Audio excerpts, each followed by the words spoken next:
Good morning dear students. Last video के बाद बीच में थोड़ी गैप पड़ गई थी because of medical reason related with family member, है ना।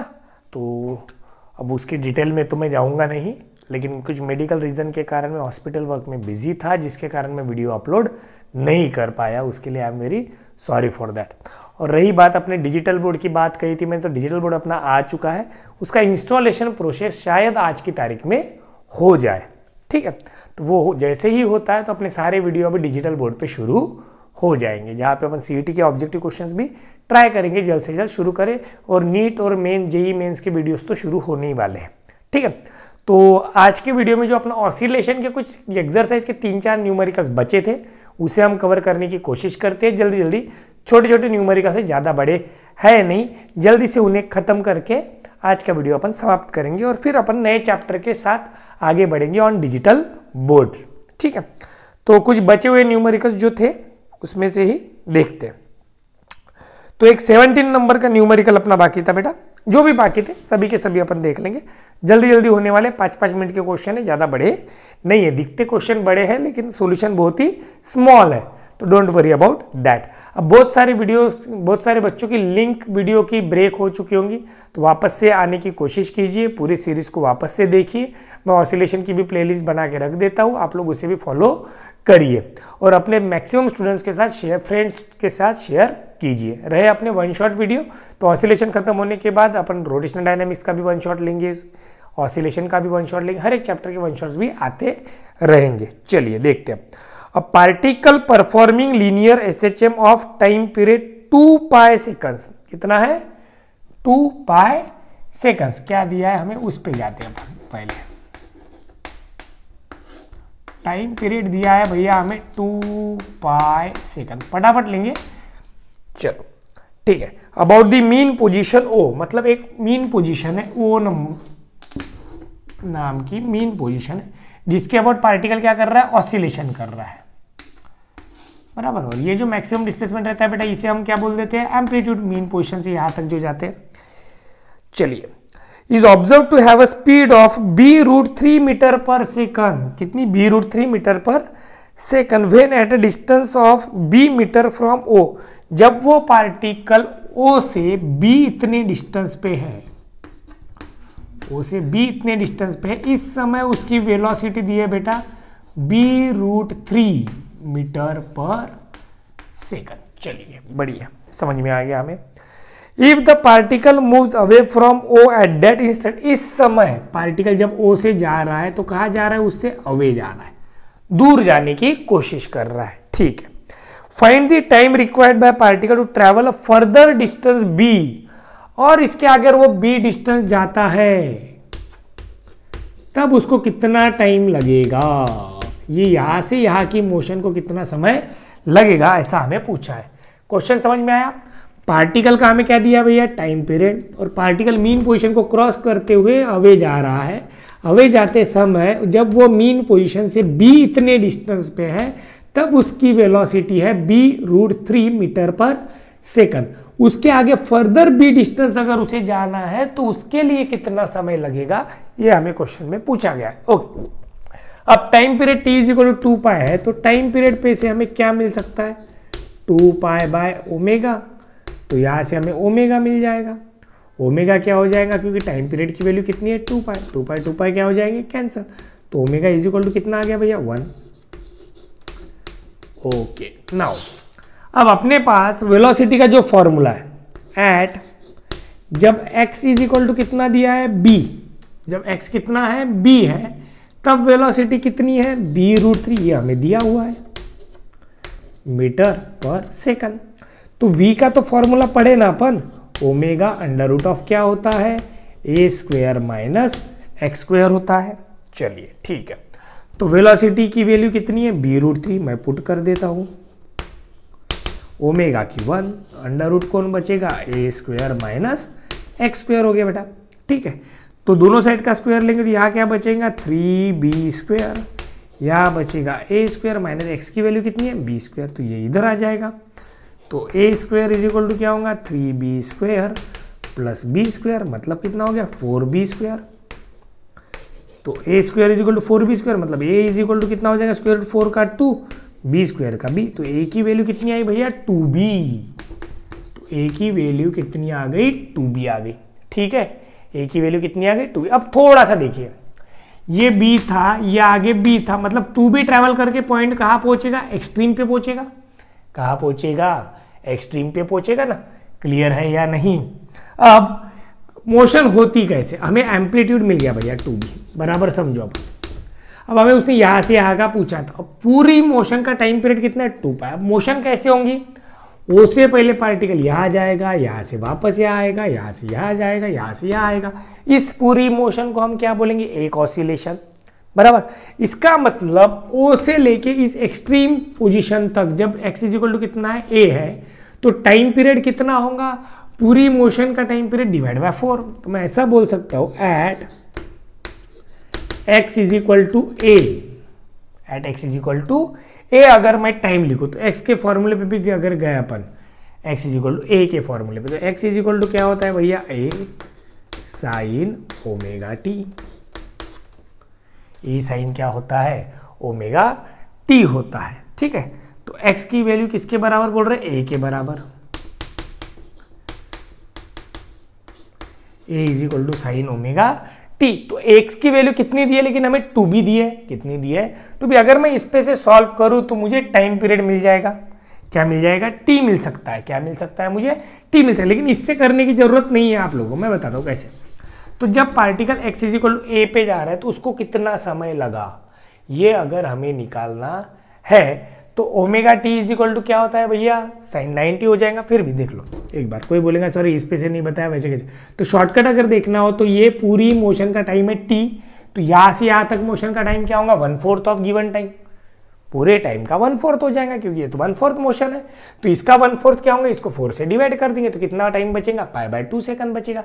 कितना टाइम बचेगा भैया, π/2 सेकंड। समझ लो, ये ओ था अपने पास, ओ से यहाँ जाएगा, यहाँ से वापस आएगा, यहाँ से फिर इधर जाएगा, फिर वापस आएगा, तब जाके एक ऑसिलेशन होगा। तो इस पूरी मोशन का टाइम पीरियड कितना दिया है, t दिया है। तो इसके एक पार्ट ऑफ मोशन का टाइम कितना होगा, 2π/4 होगा, मतलब कितना आता है, π/2 सेकंड। अब इस पे से अगर निकालना हो तो x क्या होता है, a sine omega T is equal to A cancel, तो sine omega T is equal to कितना बचा 1, तो omega T is equal to sine inverse of 1 कितना होता है 90, 90 यानी क्या होता है π/2, 90 यानी क्या होता है π/2। तो यहाँ से ओमेगा की वैल्यू पुट करेंगे तो भी टाइम मिल जाएगा आपको। क्लियर है, समझ में आ रहा है। तो ऐसे भी निकाल सकते हैं। तो हम ऐसा बोलेंगे जब x इज इक्वल टू कितने पे जाएगा, a पे जाएगा, तो 0 से a जाने के लिए कितना समय लगेगा उसे, π/2 सेकंड। तो हम ऐसा बोलेंगे let t time required to move from mean position, कहां से भैया, मीन पोजीशन टू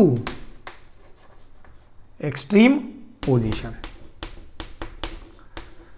तो t इज इक्वल टू कितना हो जाएगा, t इज इक्वल टू हो जाएगा भैया इस पे से अपने पास π/2 सेकंड।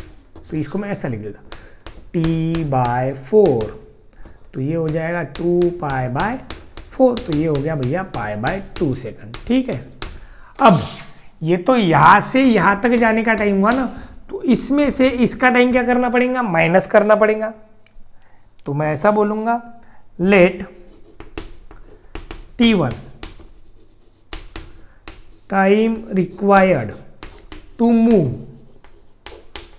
डिस्टेंस b, कितना डिस्टेंस, b डिस्टेंस, यहां से यहां तक मूव करने में कितना टाइम लगा, t1 लगा। तो x का फॉर्मूला अगर मैं यहां लगाऊं a साइन ओमेगा t1 पे से, तो x की वैल्यू कितनी है b, और a की वैल्यू अपने पास कितनी आई थी भैया 2b आई थी, साइन ओमेगा t1, तो ये b कैंसल। तो यहाँ क्या आ जाएगा 1/2 इज इक्वल टू, ये 2 इधर आ गया, equal to sine omega t1। तो ये साइन इधर आएगा तो साइन इनवर्स ऑफ 1/2 हो जाएगा, sine inverse of 1/2 is equal to omega into T1 हो जाएगा। ठीक है, तो साइन इनवर्स ऑफ 1/2 कितना होता है भैया, तो π/6 होता है। सॉरी देखते हैं 30 डिग्री होता है। 30 डिग्री यानी क्या होता है, π/6। देखो चलो π/6 is equal to omega T1। तो यहाँ से वैल्यू मिल जाएंगे अपने को, टाइम मिल गया।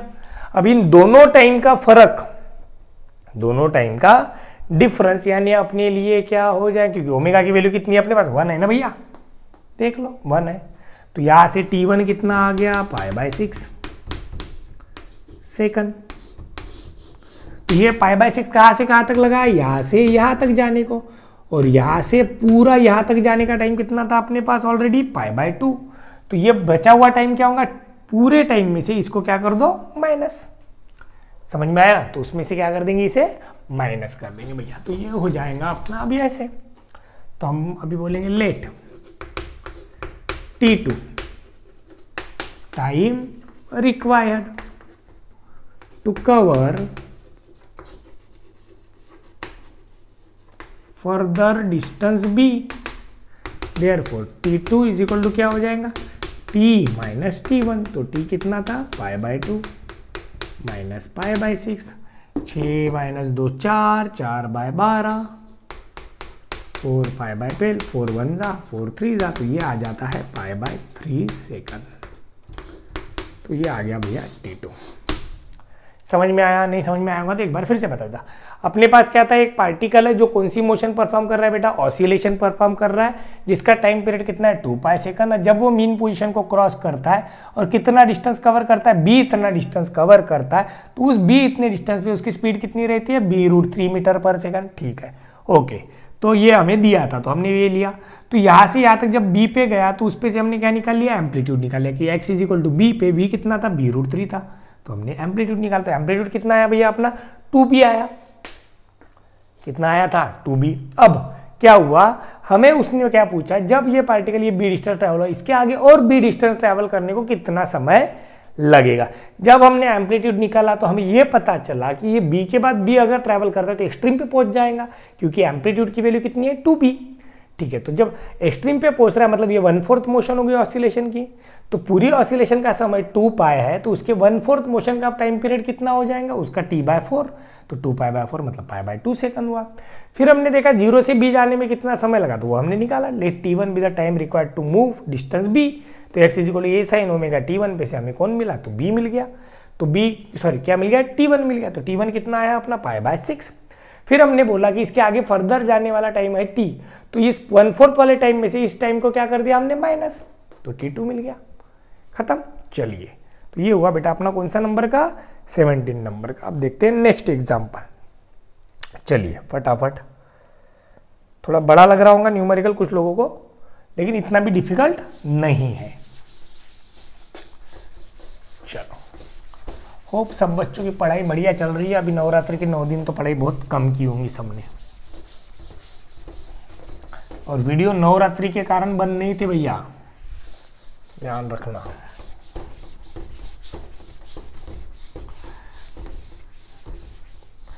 चलो, ये हुआ अपना 17 नंबर। अब देखते हैं अपना कौन सा बाकी, 18 नंबर देख लेते पहले। चलो, the period of oscillation of a body of mass m1, जब मास कितना है, m1 है, तब टाइम है कुछ तो भी दिया हुआ हमें, देखते हैं। तो टाइम पीरियड दिया है t, okay. When body of mass m2 is tied to the first body, then system is made to oscillate. The period is 2t. T1 t के बराबर है। जब नया मास क्या हो जाता है, m1 प्लस m2 हो जाता है, इसको एक और मास कनेक्ट कर देते हैं, तब टाइम पीरियड हो जाता है बोलते 2t। चलो, ऐसा उसका कहना है। तो कंपेयर दी मासेज, इन दो मासेज को क्या करो बोलते, कंपेयर। मतलब जब बॉडी एक ऑसिलेट होने वाली थी जिसका मास कितना था, m1 था, तब उसका टाइम पीरियड कितना था, t। जब उस m1 मास को और हमने एक मास कनेक्ट कर दिया m2, तब उसका टाइम पीरियड हो गया बोलते 2t। तो इन दो मासेस को कंपेयर करो। अब हमने क्या पढ़ा है, t इज इक्वल टू 2π/ओमेगा, और ओमेगा इज इक्वल टू क्या था भैया अपने लिए, √k/m। तो t इज इक्वल टू क्या हो जाएगा, 2π √m/k। तो अगर मैं T1 को लगाऊं भैया तो T1 क्या हो जाएगा 2 पाई अंडर रूट m1/k। मैं T2 को लगाऊं तो 2 पाई अंडर रूट क्या होगा m1 प्लस m2/k। अब इन दोनों का अगर रेशियो लेते हैं T2/T1 तो 2 पाई अंडर रूट के 2 पाई अंडर रूट के तो चला जाएगा। इधर कौन बचेगा भैया तो m1 plus m2 divide by m1 बचेगा। कौन बचेगा m1 प्लस m2/m1। अब T2 कितना दिया आप देखो 2t दिया है और T1 कितना है तो t है, ये तो वैसे कि वैसा m1 plus m2/m1 T will get cancel. Taking square on both side तो ये बचेगा 4। इधर कौन बचेगा m1 को m1 से डिवाइड किया तो कौन बचेगा 1 प्लस इधर बचेगा कौन m2/m1। 4 माइनस 1 कितना हो जाएगा 3 इज इक्वल टू m2/m1। तो m2 इज इक्वल टू कितना आया 3 टाइम्स m1। ठीक है, समझ में आ गया भैया। तो ये हुआ अपना 18 नंबर का। कौन से नंबर का हुआ 18 नंबर का। चलो नेक्स्ट देखते हैं, फटाफट फटाफट, आसान क्वेश्चन है, कुछ ज़्यादा डिफिकल्ट नहीं है। चलो 18 नंबर का हो गया अपना, आसान था एकदम, इसमें कुछ था नहीं, इसलिए ज़्यादा डिस्कस करने की ज़रूरत नहीं है। उसने बोला था मासेस को कंपेयर करो, हमने सीधे सीधे फॉर्मूला लगाया टाइम पीरियड का, क्योंकि दिया ही टाइम पीरियड है तो रिलेशन कौन सा यूज़ कर सकते हैं भैया, टाइम पीरियड का ही करना होगा ना, क्योंकि दिया हमें क्या है टाइम पीरियड, दूसरी चीज़ तो दी नहीं है। चलिए नाउ नेक्स्ट, हाँ चलो देखते हैं नेक्स्ट है कौन सा 19 नंबर का भी बाकी था, तो वो देख। The displacement of an oscillating particle is given by, हमें एक्स का इक्वेशन दिया है भैया A sine omega T plus B cos omega T. Okay, where a, b and omega are constant, prove that the particle performs linear SHM। ये जो equation दिया है ये पार्टिकल का क्या बोलते हैं लीनियर SHM, और जिसका एम्पलीट्यूड क्या है बोलते हैं a is equal to under root of a square plus B square. ये हमें प्रूव करना है, क्या करना है प्रूव करना है। तो देख लेते हैं फटाफट, कुछ दिक्कत नहीं। अब हमने ऐसी कंडीशन कहाँ पढ़ी, तो हमने जब रिजल्टेंट ऑफ 2 SHM पढ़ा था तो वहाँ पे हमने ऐसी कंडीशन पढ़ चुके हैं, ऐसा इक्वेशन आया था, है ना। तो वही कंडीशन मैं यहाँ लगा लेता हूँ। लेट ए जो है साइन के साथ वाला कौन सी टर्म आई थी अपन ने जब डिराइव किया था, तो कॉस वाली, तो मैं यहाँ पे भी लिख लिया A cos theta, and B को मैं लिख लेता हूँ भैया ए साइन थीटा। तो एक्स क्या बन जाएगा A cos theta sine omega T plus B की जगह पे क्या आएगा A sine theta cos omega T. अब इसमें से कॉमन कौन निकलता है ए, और ये sine A cos B plus cos A sine B दिख रहा है, तो इसे मैं लिख सकता हूँ sine of A plus B. तो ये तो इक्वेशन ऑफ एसएचएम हो गया। किसका इक्वेशन हो गया इक्वेशन ऑफ एसएचएम, मतलब ये जो है ये अल्टीमेटली क्या है इक्वेशन ऑफ एसएचएम ही है। लेकिन अब हमें उसने बोला कि ए की वैल्यू पुट करो कि क्या है under root of A square plus b. यहां से देख लेते,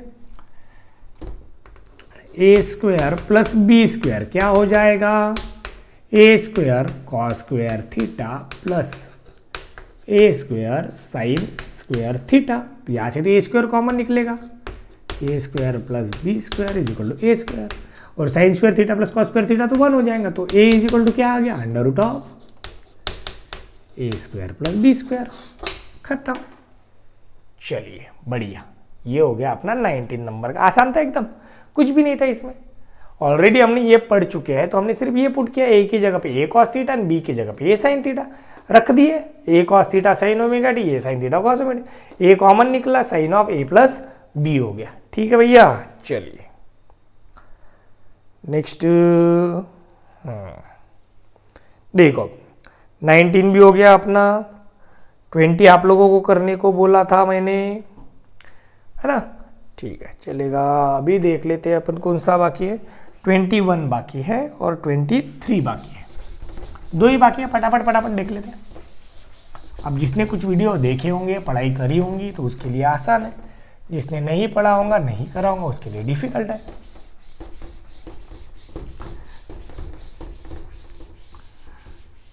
चलो ठीक है। 20 centimetre wide thin circular disc, कितनी वाइड बोला है, मतलब डायमीटर बोल देंगे अपन इसे। 20 सेंटीमीटर मतलब रेडियस हो गई 10 सेंटीमीटर। 10 सेंटीमीटर मतलब 10 इंटू 10⁻⁻2 मीटर। क्या है, तो डिस्क है। ओके, देन मास दिया उसका 200 ग्राम। कितना मास दिया है भैया, तो 200 ग्राम दिया है। ओके, तो हमें ग्राम में नहीं चाहिए होगा तो इसे केजी कर सकते हैं आप। चलो okay, then by holding the rim of the disc the string is twisted through 60 degree. Disc को पकड़ के ऐसे घुमाया तो स्ट्रिंग कितने से ट्विस्ट हुआ, मतलब थीटा कितना हुआ, 60 डिग्री। 60 डिग्री, अब 60 डिग्री यानी कितना होता है, तो π/3 रेडियन। चलिए आगे, it now performs angular oscillations of time period 1 second. कितने टाइम पीरियड है, 1 सेकंड। तो टी पे से हमें ओमेगा निकालते आता है भैया, 2π/ω, तो यहाँ से ओमेगा हो गया अपना 2π सेकंड। ओके, चलो जो दिया था वो लिखा मैंने सिर्फ बस। Calculate maximum restoring torque generated in the string under undamped condition. Damping नहीं है ऐसा समझो बोलते। एंड पाई क्यूब की वैल्यू कंसीडर करो बोला है उसने, ब्रैकेट में दिया है हमें 31। चलिए अब डिस्क है तो डिस्क का इनर्शिया हमने पढ़ा है हाफ mr², तो डिस्क का इनर्शिया मिल जाएगा आपको, बराबर है। Now time period t is equal to भी हमने पढ़ा है 2π/ω था। अब ओमेगा आया था अपना, उधर था m/k, यहाँ आया था I/c। k/m था ना, तो ये हुआ था c/i। तो ये अगर यहाँ पुट करते हैं तो 2π अंडर हो जाता है भैया I/c। अब t हमें दिया है, I हमें पता है, यहाँ से कौन मिल जाएगा, कांस्टेंट मिल जाएगा c। नाउ टॉर्क का इक्वेशन जो हमने ऑलरेडी पढ़ा है कहा, तो डिस्क के डेरिवेशन में, तो ये था c into theta. Torque is directly proportional to angular displacement. अब c पता है हमें, थीटा भी पता है, तो यहाँ से हमें कौन मिल जाएगा, बे टॉर्क मिल जाएगा। देखो मैंने सिर्फ कैलकुलेशन नहीं की है, बाकी सारी चीजें करके बताइए। डिस्क दिया है तो डिस्क का डायमीटर दिया था, डायमीटर के बाद क्या मिल गया, उसकी रेडियस और मास दिया है और एंगुलर डिस्प्लेसमेंट दिया है। तो टाइम पीरियड कितना है भैया, तो 1 सेकंड है। अब टाइम पीरियड और क्या दिया है, π³ दिया है, तो ओमेगा कितना है, 2π। तो पहले हमने क्या निकाल लिया, मोमेंट ऑफ इनर्शिया किसका, तो डिस्क का, जो कि होता है हाफ mr²। अब नाउ टाइम पीरियड क्या है, 2π/ω, तो ओमेगा इज इक्वल टू क्या, √c/i। तो यहाँ से कौन मिला, c। टॉर्क क्या होता है, c is proportional, torque proportional to angular displacement होता है, तो यहाँ से टॉर्क मिल गया। अब यही तो होता है मैक्सिमम टॉर्क, तो इसके लिए अलग से सोचने की जरूरत नहीं है। चलो अभी एक ही बचा है अपना लास्ट वाला, वो देख लेते हैं फटाफट फटाफट। होप सबको आसान लग रहे होंगे। कुछ कुछ लोगों को जिनकी पढ़ाई नहीं है उनको थोड़ा डिफिकल्ट लगता ही है, उसमें कुछ नहीं कर सकते, पढ़ाई चाहिए भैया। चलो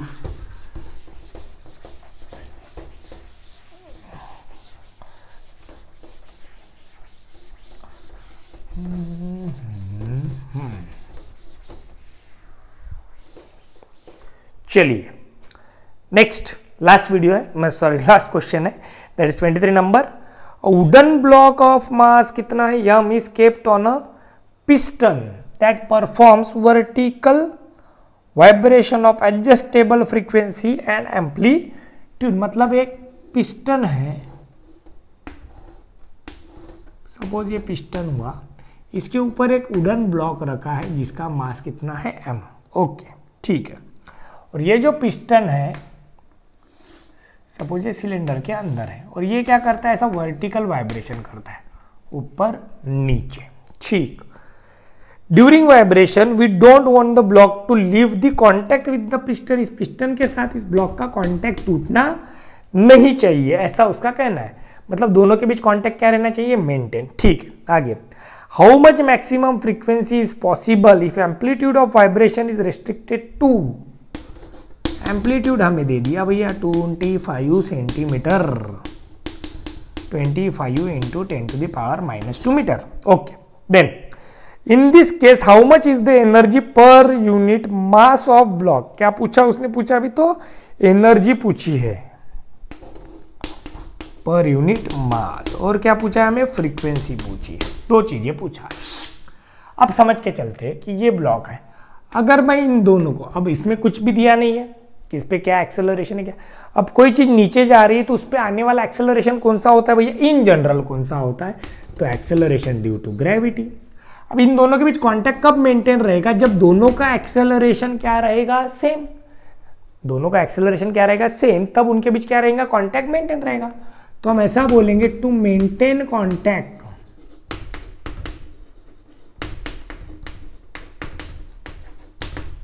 एपेरेंट वेट क्या होना चाहिए? 0 होना चाहिए। एपेरेंट मतलब ग्रेविटी, अगर इसके ग्रेविटी में फर्क पड़ रहा, ऊपर नीचे हो गए तो इसका वेट बदल जाता है।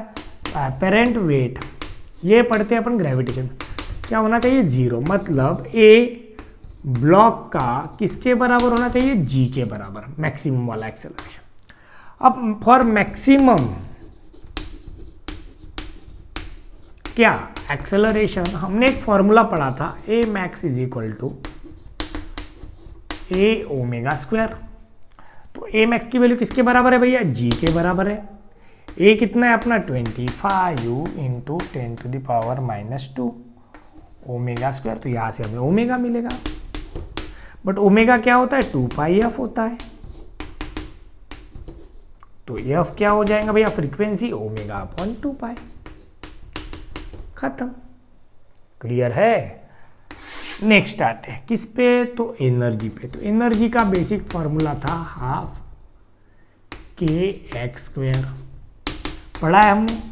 अब k यानी क्या होता है? m omega square x²। Sorry ka² था, x नहीं, वो तो पोटेंशियल एनर्जी में था ना भैया x। तो E है हाफ ka²। तो k यानी m ओमेगा स्क्वायर। अब m इधर लेके चले जाएंगे तो ये बन जाएगा E/m is equal to half omega square a²। Omega भी पता है, a भी पता है, ये मिल जाएगा अपने को जूल पर केजी में। काय में मिलेगा भैया? जूल पर केजी। समझ में आया? एकदम सिंपल क्वेश्चन था, कुछ नहीं था इसमें। सिर्फ उसकी एक कंडीशन थी कि जो ब्लॉक के ऊपर हमने मास, सॉरी पिस्टन के ऊपर जो ब्लॉक रखा है, उन दोनों के बीच कांटेक्ट क्या रहना चाहिए? आप किसी भी चीज़ के ऊपर किस चीज़ करो, इसको मैं हटा दूँ तो ये धीरे से आएगा, लेकिन ये एक्सटर्नल एक्सेलरेशन हुआ। अब वहाँ पे पूरे एग्जाम्पल में कहीं पे भी एक्सटर्नल एक्सेलरेशन की बात हुई नहीं, तो नीचे कौन से एक्सेलरेशन के साथ जाएंगी चीज़? ग्रेविटी के साथ। अगर दोनों पे एक्ट होने वाली ग्रेविटी सेम है तो इन दोनों के बीच का कॉन्टैक्ट क्या रहेगा भैया? मेंटेन रहेगा। तो दोनों एक साथ नीचे जाएंगे। समझ में आ रहा है? अगर इसका एक्सेलरेशन ज़्यादा हुआ, ऐसा मैं हटा दूँ तो ये तो ऐसे ही रहेगा, फॉर एग्जाम्पल, है ना? ठीक है, जैसे ये मेरे हाथ में चौक है, देखिए मैं अगर नीचे जाऊँ तो दोनों का एक्सेलरेशन क्या हो रहा है? सेम हो रहा है। लेकिन अगर मुझे कॉन्टैक्ट हटाना है तो दोनों का एक्सेलरेशन अलग हो जाना चाहिए। समझ रहे हो? तो यही चीज़ है। तो दोनों का एक्सेलरेशन क्या रहना चाहिए? सेम। तो यहाँ पे दूसरा एक्सेलरेशन तो दिया नहीं, तो एक ही एक्सेलरेशन रहेगा वर्टिकल में। कौन सा रहेगा? तो ग्रेविटी। इसलिए हमने एक्सेलरेशन किसके बराबर ले लिया? ग्रेविटी के बराबर। अब मैक्सिमम फ्रीक्वेंसी पूछे तो मैक्सिमम एक्सेलरेशन ले लिया हमने। तो मैक्सिमम एक्सेलरेशन क्या होता है? ये ओमेगा स्क्वायर होता है। तो इसमें से हमें कौन मिल गया? तो यहाँ से हमें ओमेगा मिला, ओमेगा पे से फ्रीक्वेंसी मिली, फिर एनर्जी का फॉर्मूला तो है अपने पास। चलो, तो दिस इज इट। थोड़ा फास्ट लिया मैंने, आसान आसान न्यूमेरिकल्स है, जिनकी पढ़ाई होगी उनको फटाफट समझ में आ जाएंगे, कोई दिक्कत वाली बात नहीं है। This is it for today. तो इसी के साथ अपना ऑसिलेशन कंप्लीटली खत्म हो जाता है। ऑब्जेक्टिव्स के लिए मैंने पहले भी बोला, ऑब्जेक्टिव्स अलग से लेना है मुझे, उसके लिए आप लोगों को भी प्रिपेयर रहना होगा। ठीक है, तो previous year question of CET तो मैं लेना शुरू कर दूंगा अभी, बोर्ड आते ही फटाफट एक एक क्वेश्चन ले लेंगे उसके, हर एक चैप्टर के सीईटी के। तो थोड़े वीडियो बड़े भी बन सकते हैं। तो थैंक यू, फटाफट से देख लीजिएगा। अपने 2 चैप्टर कंप्लीट हो गए, रोटेशनल डायनामिक्स और ऑसिलेशन। अब नया चैप्टर अपन स्टार्ट करेंगे, आइदर सुपरपोजिशन ऑफ वेव्स और we will go with second chapter that is mechanical properties of fluid. दोनों में से कोई भी एक स्टार्ट कर देंगे। तो सुपरपोजिशन इसलिए बेटर है क्योंकि इसके इक्वेशंस वहाँ पे यूज होते हैं, तो जल्दी जल्दी कॉमन एक जैसा लगता है इसलिए। ठीक है, और उधर नीट और इसके लिए काइनेमेटिक्स स्टार्ट करने की सोच रहा हूँ मैं, तो वो हो ही जाएगा स्टार्ट। Thank you. चैनल को लाइक शेयर और सब्सक्राइब करना मत भूलिए और शेयर कीजिए मेनली बस शेयर कीजिए अपने फ्रेंड्स के साथ जो भी 12th में है। ठीक है, थैंक यू।